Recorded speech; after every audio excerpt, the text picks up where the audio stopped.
Did anybody, and I think most of them actually look, you know, you can see a little bit like some lines are weaker, but really nice as far as symmetry goes. What about you guys on paper? I don't know which size. So it's kind of, you almost predict it before he said which direction. Yeah.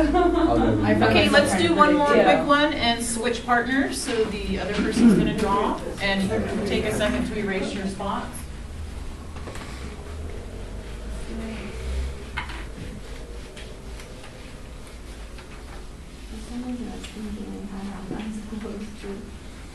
What? Your eyes closed. I was thinking that. Yeah. Everybody ready? Got a space? Sorry, is weird. Yeah, and I would say, based on the first one, is try to keep them moving. Okay, so keep your commands in motion and don't let them stall too long. So we keep the bodies moving. Okay, let's go. Out. All right. Up, out, down. Inward circling. Out. Up. In. Up. In. Up. Down. Out. Inward circling down. Keep going. And in. Okay. Class? Yes. All right. Let's take a look. Wow. Spirals. Oh, you said spirals. We're all about the spirals. Very cool. Yeah, it's all right. Okay, great. Thanks. You guys can sit down. Any feedback from our latest drawers? They're actually Dixies. Like, dislike, fun, not fun? Super fun. I don't know about you guys. I mean, I do a lot of art stuff, and I have spent my entire life doodling in the air with my hands. And I've always been sort of captured for some reason. I think it's therapeutic somehow to move that way. But couple questions as far as teaching stuff goes. Where do you think this would be useful, in what age ranges, and why? Any ideas? Elementary, younger, K through 3 kids? Any ideas? Probably in kindergarten, just learning the alphabet and how to write their words and letters. Excellent. And if they don't know, some kids don't even know like what hand they want to write with, and that could help like figuring out which one they feel more comfortable. Because like I know like my little sister, she like started out with her left hand, and then she was like was on her right hand, and now she's back to writing with her left hand. Now that she's like a little older, and she like didn't know. But that would probably help if doing that. Definitely. Actually, another comment? I just said it also works. It helps with their fine motor skills. Exactly. So, going back to Piaget, where would this be really, really a great type of learning to incorporate? Anybody?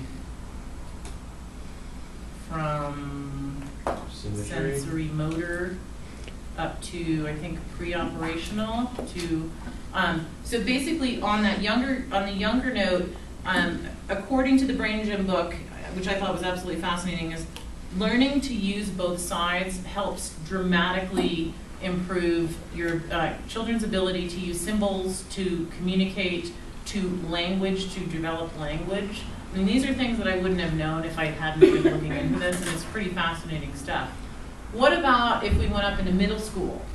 Where do you think something like this could be helpful or useful or a benefit?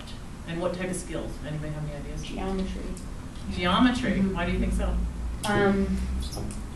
They can learn by using both your hands. You could like learn how many to make sure that things are symmetrical, or help kids realize how things like certain shapes are symmetrical by like doing it with both hands. Interesting.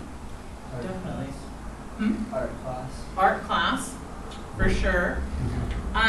Any other ones? Wood shop. Wood shop. It also, they say with the older kids, it can really help in sports with movement, with your body coordination, and also spatial awareness. And I think this goes from K, in preschool all the way up, of being able to have perception of space. So pretty interesting stuff, and I think fascinating stuff in a lot of ways. And what I wanted to read you is just a quick couple sentences of the book that I thought were pretty important. It says, when the skill of crossing bodies midline and working in the midfield is mastered, one can process a linear, symbolic, or written code left to right or right to left, a learning milestone of academic achievement.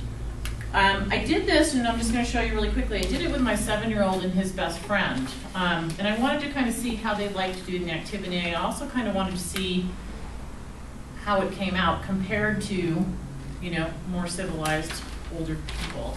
And I just want to give you a quick example. This is my son's friend Liam and his person. We talked about doing a person, and I actually thought it was pretty cool. One thing that I thought was of interest and may or may not be, I mean, it could be a whole research topic, I guess, was both these boys are bilingual and have been in a bilingual program since they were in kindergarten. And I think that possibly that might give them an advantage, but I'm not sure, but I was on the topic. So there's Quinn's person. They kind of had about 30 seconds, I think, to do these. So they were speeding along. And that was good for me. I thought so too. This is my butterfly. Here's just a symmetrical, but it seems like they're pretty strong on both sides to me, and it also seemed that way for a lot of you guys. So anyway, just wanted to bring it in for fun. I actually videoed them, then I thought I'd be getting too involved for the small lesson. That is double doodling. I think you can have fun with this even just as a relaxing activity. I think it's very relaxing, and since I started thinking about this, when I've been hearing music, I've been kind of thinking in my head, how do I see the music and what would it look like to me? And it's just kind of a fascinating and neat way of approaching and also having something to kind of change pace and relax people. Thanks.